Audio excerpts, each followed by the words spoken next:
Good afternoon, everybody. Welcome to our second of our Artist Talk series. I'm James MacDonald. I'm the Artistic Director of Western Canada Theatre, and it's my great pleasure to welcome you here this afternoon from my office.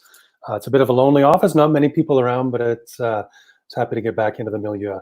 I'm just absolutely thrilled with my guest today. She is a familiar face to so many people in Kamloops, far more familiar than I am, I'm sure. She's a familiar face, running up and down the rugby sidelines, as a referee, playing on the soccer field. And of course, she is very, very, very much missed by all of us at Western Canada Theatre, where she worked for 19 years as the general manager and managing director and executive director under no fewer than 4 artistic directors, alongside no fewer than 4 artistic directors. She was my colleague for 2 years when I started here. I miss her greatly, and I'm so, so happy to be able to talk with her today. Without further ado, I welcome Laurie Marchand, all the way from Ottawa. Welcome, Laurie. Hi, James. How's it going? Great. How are you doing today? I'm well. You would, Laurie, you can't hear them outside, but I'm sure you'd be part of the screaming on the rugby field right now. It's a gorgeous day here in Kamloops. How is it in Ottawa? It is also very gorgeous. Hot, humid, a little unusual for this desert girl. Yeah. Right. Well, as I say, you are very, very well missed here. We'll catch up personally in a little bit. I just wanted to start by a couple of things about the live stream here. I'm going to have a few questions for Laurie. We'll get into a conversation about the work that she's doing now and some of the important work about Indigenous theatre in Canada. And we welcome your questions. If anybody watching has any questions, please type them into the chat, and we will try to get to them. Our conversation today will be about half an hour long, so we do encourage some participation from the people watching at home. Laura, if you don't mind just starting, your job when you went there is to be the first managing director of the brand new Indigenous theatre section of the National Arts Centre. Can you talk a bit about what that means to be the managing director of the NACIT? For sure. As you mentioned, the announcement was made to create the Indigenous Theatres section department at the NAC in 2015. Kevin Loring, who audiences in Kamloops, they will recognize him and his work as well. He's just from around the corner in Lytton, BC, the Ndo-Mshkogaabwimi Nation, and he started just before I did in 2018, and it really was, I think, a brave, courageous endeavor for the NAC to make that decision. We heard the recommendations from the Truth and Reconciliation Commission, all of us in this country, and that was really the NAC's response to create this new department. My job is much like it was at Western Canada Theatre, managing, the budget and the contracts and the organizational structure, the communication, within the organization and with the outside world on a strategic level. But it's a brand new department. We have quite a small staff. If you think about our staff at Western Canada Theatre, there were, I think, 13 of us that were on full-time basis when I left, and I think there's even more now. Well, there's 8 of us running a program with a national objective and a national viewpoint. So it's really busy. It's very busy. It is, really, I didn't have a lot of time under my belt before we hit our first season. And so that creating new relationships, particularly with the host Algonquin Nation, was a priority. And we honestly, we have been so graciously, generously welcomed into this territory, and really honored to be working with the leaders and the elders and the community here. And it's been fun because there's been a couple of national events with the Assembly of First Nations, and having all of my cousins arrive at the NAC for the event. So it's very fun. It's been very fun. I guess we just have more staff at WCT because we needed to hire 3 or 4 people just to replace you. Is that how? Can you talk a bit more about that? About what some people may not know this, but the National Arts Centre, I think for the last 50 years or so, has had an English theatre and a French theatre. And so the Indigenous theatre comes in as an equal part of that trio of theatre, which is a really unbelievable, fantastic thing for theatre in this country to have those 3 streams represented in Ottawa, the National Arts Centre. Can you talk a bit more about either specific events that have been happening as part of the NACIT, or just in general how the Indigenous theatre works to promote Indigenous theatre in Canada? And I think a number, and just because our numbers on Facebook were so strong, I know that a number of folks from home tuned into the grand entry, the canoe grand entry. It was spectacular, and maybe just walking through that event a bit might give a glimpse. As I said, Kevin and I are we're both from here, from BC. We're pretty sure we're actually cousins. It's kind of fun tracing back the family lines. But so much of our cultural protocol, the way we grew up, the way our families interact with each other, is very similar. We come from essentially the same background, and so coming into a new territory, it's a learning opportunity for us. And as I said, the host Algonquin Nation has been extremely generous in receiving us. So we worked over a period of 9 months with the NAC, in fact, in 2015, in order to get ready for the Indigenous Theatre, set up an Algonquin Advisory Council. So we worked with the Algonquin Advisory Council, which has representatives appointed by the elected leadership to be present in the conversations and in the consultations at the NAC.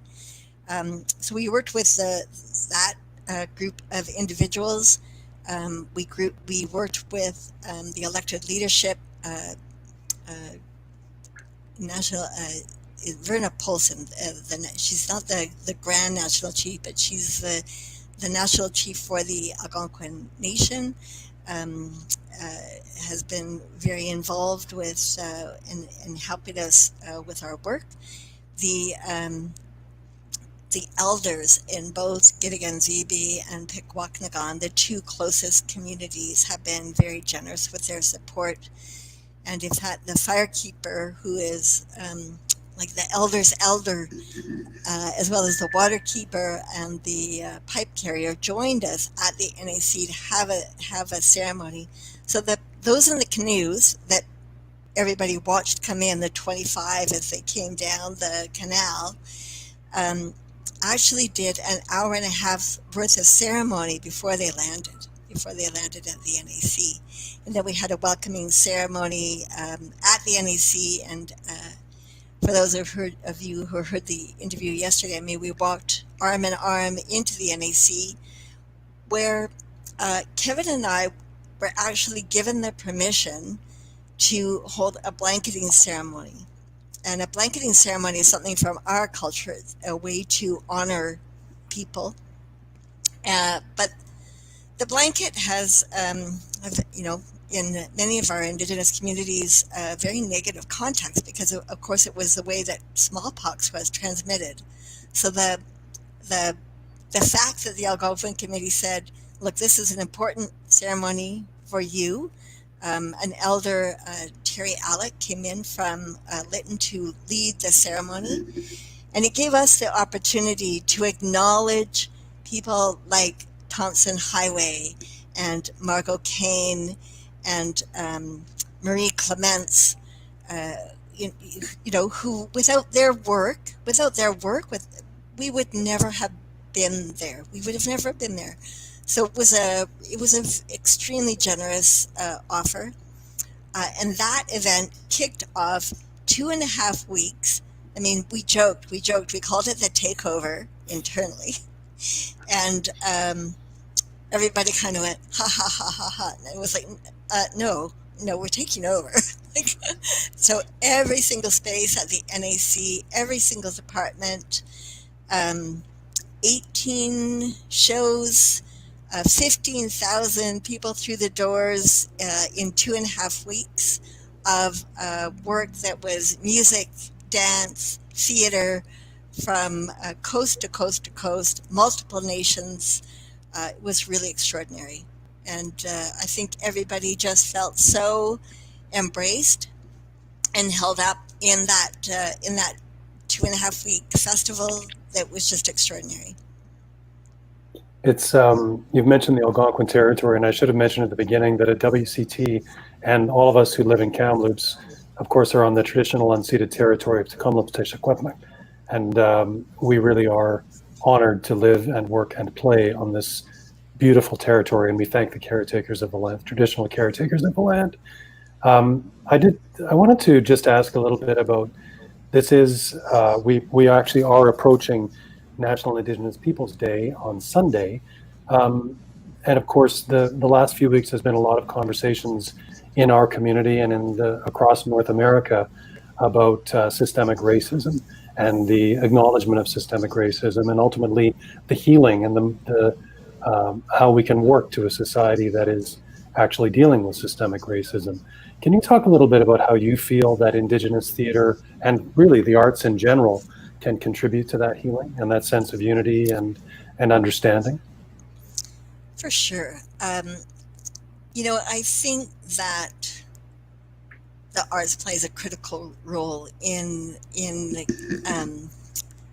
creating bonds between people. I think there is an opportunity for truth telling in a way that is not confrontational. Right? There's when you tell a story, you're inviting somebody in. There's a communal experience in live theater where in between the artists on the stage and the audience in the room, and it really is a tangible energy. I think that through that storytelling, we're able to build understanding, develop empathy, and increase our basic knowledge of a different perspective than our own. And I think that is absolutely the place we all have to start, is being able to see outside of ourselves. Are there particular projects in development or that have just happened at the NACIT that you could talk about that may actually contribute to that, or I guess in general some about the work that the NACIT does to promote Indigenous artists in the country as well?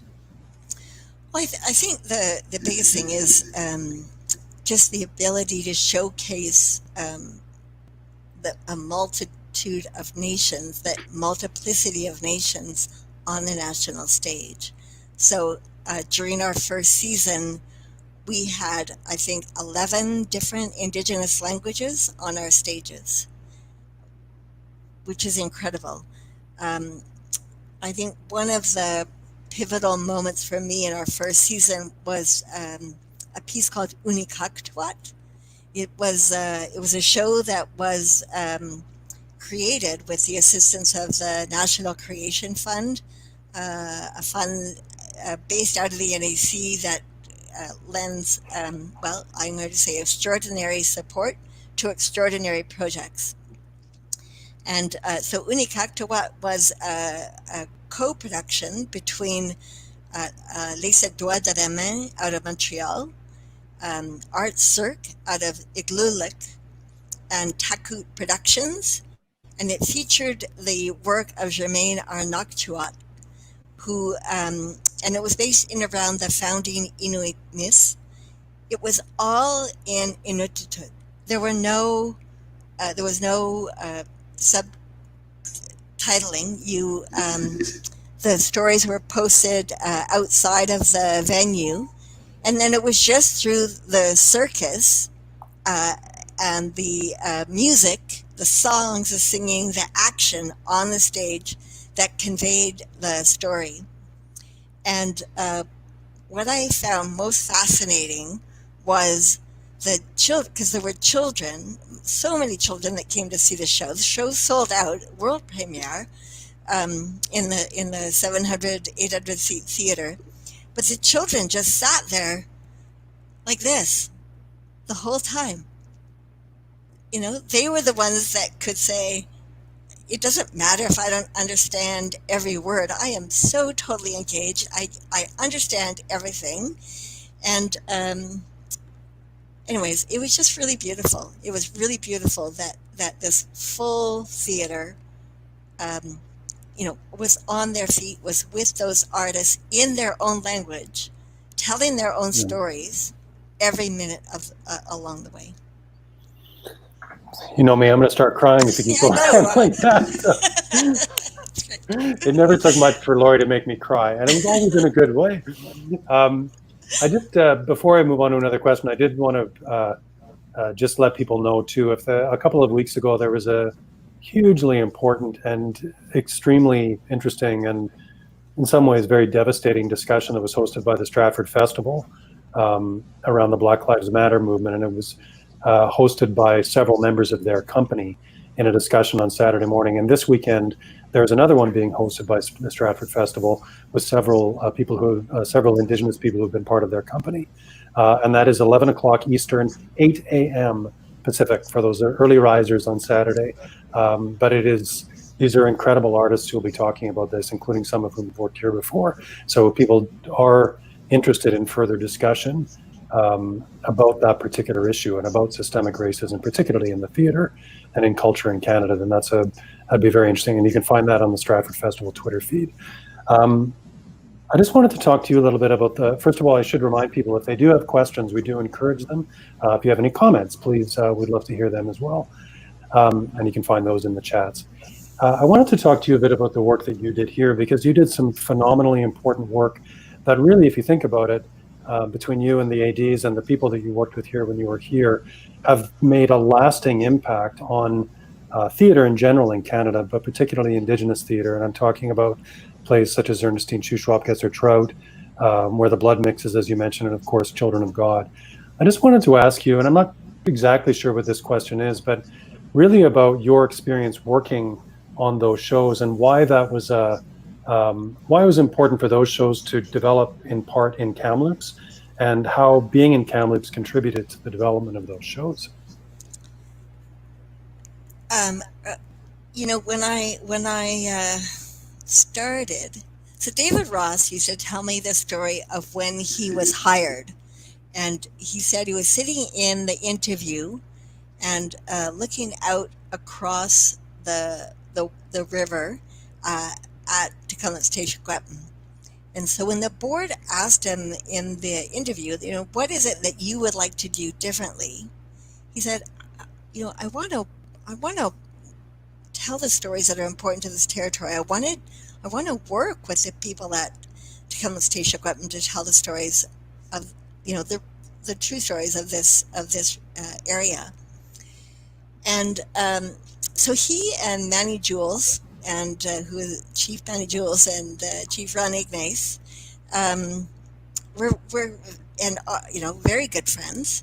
And so when I joined, the three of them had actually been talking about creating something based on the Laurier Memorial. You know, for those in the audience who don't know, this was a document that was dictated by the chiefs of the Shuswap Nation, so in Kamloops and area, the Silks or Okanagan, my territory, and the Ndo-Mshkogaabwimi or the Tomson, which is Kevin's territory. They were dictated to James Alexander Tate, and he, in fact, wrote it. It was delivered to Sir Wilfrid Laurier in Kamloops in August 1910, and it is still one of the most profound documents I've ever read that talks about 100 years of patience, 100 years of interaction and frankly, disappointment in terms of how the welcoming protocols of the people, the Shuswap, the Silks, and the Kapam welcoming people into their house, and then to be completely disregarded, and in fact abused and disrespected, even and then this is before residential schools. So it's a very enlightening document. So when I started, it was the first thing that David brought forward and just said, look, this is a really important document. I've been talking to Manny and Ron. We want to do something with this piece. What do you think about, commissioning Tomson Highway? And of course, at that point, I'm going, oh my gosh, like Tomson Highway. Tomson hadn't written a play in 10 years. And he said yes. He said yes to the commission. He came and we spent 4 years developing that play. Tomson spent a great deal of time in the territory. He turned the story on its head and told it from the perspective of the women preparing the meal. So I know one of the reasons that it is so special to me is because he spent an hour on the porch with my dad having tea, and my dad talked to him about the grasses and the indigenous plants and taught him those words in the language. And that knowledge is actually in the play. And so it will be there, forever. There is something, and that was in, so I know before we started, you had sent me the question about one of my most memorable experiences. Well, in 2004, January 2004 is when the play premiered. The city of Kamloops had committed, $1 million to the renovation of the Sagebrush Theatre lobby. We had brand new seats, a beautiful brand new lobby, the new music room for the symphony across the way. And the first show in that new renovated space was Ernestine Shuswap Gets Her Trout. And through a great deal of outreach, Grand National Chief Phil Fontaine actually attended the opening, and representatives from all 17 Shuswap bands were present. And watching that play in an audience of people who understood and got every joke was extraordinary. I'm not sure that I've ever had another moment like that in the theater. I've had many, many, many amazing moments, but that particular one was extremely special. Well, I have to, there's some people saying hello. Terry says hi, Carling, Shirley McRobbie-Forsyth, Catherine Tomson, Yanni Giftakis, and of course, Arjun. Arjun is a great supporter, so hi from all of them. You mentioned your dad, and I've actually been enjoying your dad's autobiography that you wrote with Matt Hughes. Seeing lovely pictures of you when you're just about that big in Moscow, Idaho. But you mentioned Ottawa too, and of course I'm just getting into the part where you and your family spent all that time in Ottawa, and I just wanted to ask you personally what it's like. When did you left in 1979, I believe? 79 or 80. So my dad, so when I last lived here was 1979. Yeah. And so what's it like being back in Ottawa? How do you enjoy it? It's a beautiful city. It's also a river city. I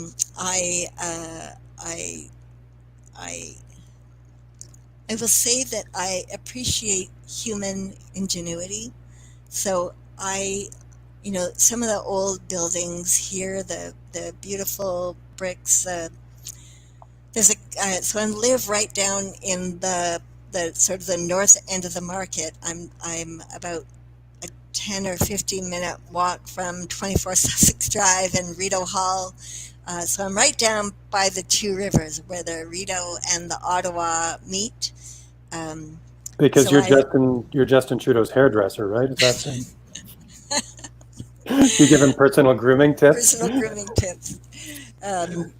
But I look out on the Notre Dame Cathedral. I look out on the Peace Tower, but I also look out on the river and the land, and the passageways like Kamloops. They were the highways, the early transportation routes. And so this area has always been a hub. It has always been a meeting place. And so there's just a real sense of, familiarity. It's a city that I spent a lot of time in. I was 3 to 17. So even though all of my summers were in Kamloops, my schooling was all here except for grade 12 and university.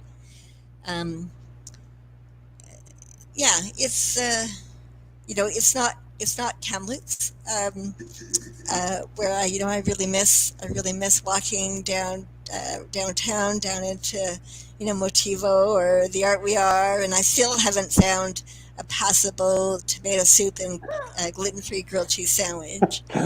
So and just the people, the fact that you can, even though it is 90,000 people now and growing, you still feel like everybody in town, and that there's that real sense of belonging and family.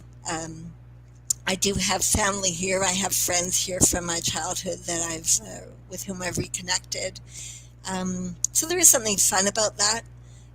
It's the French language is something, again, that I grew up with here and is not as present in BC for sure. So I'm enjoying sort of getting back into that language and culture. And I think I've always found a correlation between maybe the Quebecois Francophone experience to just be really interesting. And I am enjoying that.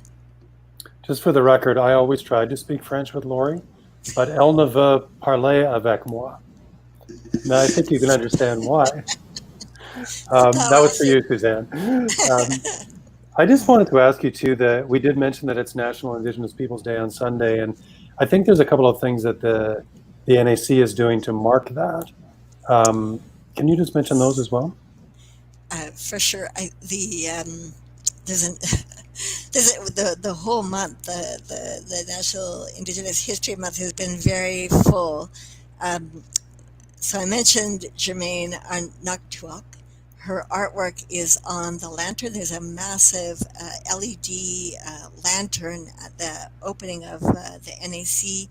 So her artwork, the artwork of Simon Brock-Coupé, and the artwork of Christy Belcourt is like the beacon downtown right now. Along with that, we've done interviews with those artists, and so those are going to be available online. The founding Inuit myths have also been published and made available along with the artwork. Kevin actually has curated, I think we have 7 artists lined up over June 20th and 21st who are going to be great. I will just say I'm super excited that we will have George Leach as featured. From our territory. He's an amazing blues musician, and it's been a little while since I've seen him on the national stage. So it'll be great to have his music as part of that. Can I ask you, is Kevin, the Savage Society probably isn't going to do the project in Lytton this summer, are they? Or are they still planning on it? No. Doesn't look like it, no. It doesn't look like it. So I was just going to mention, if people don't know about that the Savage Society and Kevin Loring have for, is it at least 10 years, isn't it? Have they been going? I'd be hard pressed to know when that first one was. Anyway, I'm sure they'll be back doing it, but it's a fantastic community involvement that Kevin does with it in Lytton. And if you haven't seen it, when is it? It's beginning of August, isn't it? Yes. Yeah, it's usually around the long weekend. Yeah, so and it's really. I've caught it most years. Yeah, so we'll look forward to that returning. Yeah, well, I was going to say the interview with Charles Bender and Kevin is online. Charles Bender translated Kevin's play "Where the Blood Mixes" into French, and "Where the Blood Mixes" is another. I mean, is an incredible. That development story, developing it, workshopping it at the Chief Louis Center with the elders coming in and out of the rehearsal room, advising the process, was also absolutely amazing. The fact that Charles was able to translate that piece, which is set so wholly in Lytton, into French and have it have the same resonance was astonishing. It was also one of my favorite moments of the festival. Just to be transported to Lytton in French was just crazy. Yeah, that's amazing. I have a few more hellos from Chris Woodell, Siobhan, Robert Jones, Michael Armstrong, Lori Bregalis as well. All have wonderful comments to be made on Facebook. I'll just ask you one last question before I ask you one personal question, which is just about, maybe this is putting you on the spot a bit, but I'm curious. I think about the greater sense of understanding I am currently receiving just from reading your father's book and the understanding from his background and his story, of course, one of literally millions. But I thought this is a great thing, to be reading around National Indigenous History Month. And are there resources or books or music or plays or anything that you look at and you go, it would be great if people paid more attention to this or read this or looked at this, other than the words? I know it's always about Murray Sinclair. I know that you're advocating for people to read about the TRC, and what Murray Sinclair has to say about it is also a great place to start. Are there other resources, particularly in fiction or theater? Well, I will say also the report from the Missing Murdered Indigenous Women and Girls. To just read that extraordinary work that that commission also did all across the land, is also critically important for people who want to learn and understand.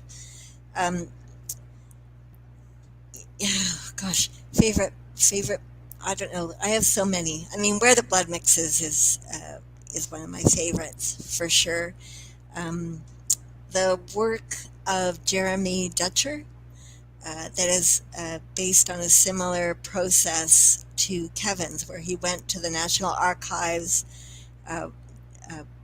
dug up the wax cylinder recordings that had the music and the songs of his community that he has brought back into life. That is very extraordinary, just to Google him. He's so articulate. I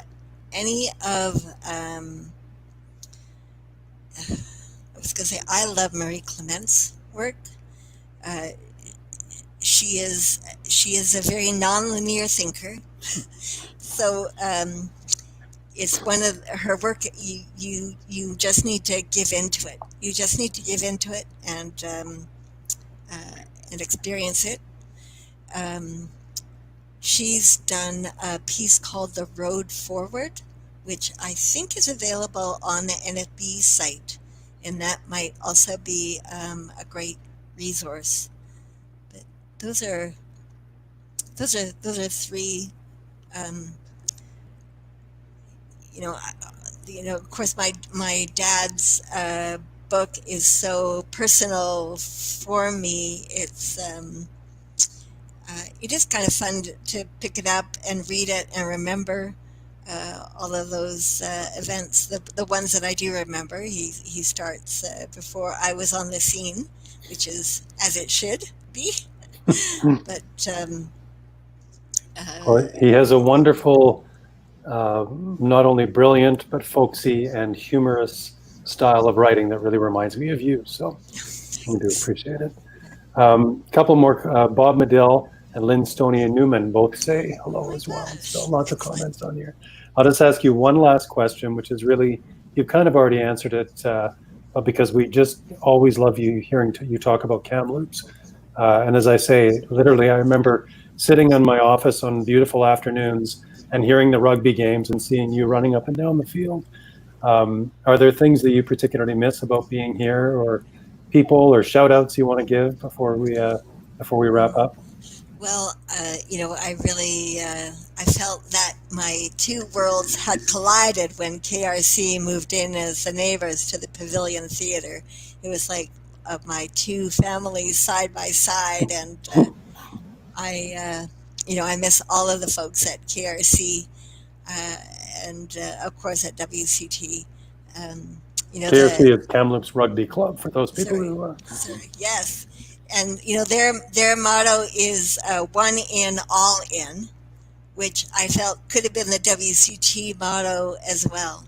It was uh, both family, both really tight communities, and just a and I have to say, like, the Indigenous work that we were able to do at WCT was because of the generosity of the folks, particularly at Ndo-Mshkogaabwimi. The generosity of having our rehearsals in the Chief Louis Center, which was the former residential school, was beyond powerful. And was the foundation of the creation of Where the Blood Mixes, a play that premiered on the day of the apology from the federal government for the residential school experience. Um, you know, Kamloops is an extraordinary community. I commemorate my dad on June 3rd. I talked about the fact that it was the people of this riding that elected him. They elected him to be the first status Indian elected to Canadian Parliament, the first Indigenous cabinet minister, and that is a huge statement, not necessarily about my dad, but about the community. And when I think about my time in Kamloops and growing up there, as part of my life, one of my, like Gus and Millie Godfredson. I mean, Millie was the Chatelain's Mother of the Year. Mayor Peter Wing was the first Chinese mayor in North America. Roy Inoue was the president of the Japanese Canadian Society, and he was the one that really advocated and worked to receive the apology and the restitution from the federal government for the internment, the Japanese internment, Kamloops. And I mentioned Terry Alec, from Lytton. It was Terry that really, his advocacy and his legal action that brought about the apology for residential school. So I know there is I think a Buddhist temple that believes that we are the center of the universe is right there. I don't know that it's too far off the mark. There are so many special people, so many special events that that are connected with that community and with that area. And anyways, I miss you all. Oh no, and we've lost James. This is what we get. I get to do my my tap dance routine now as he comes back.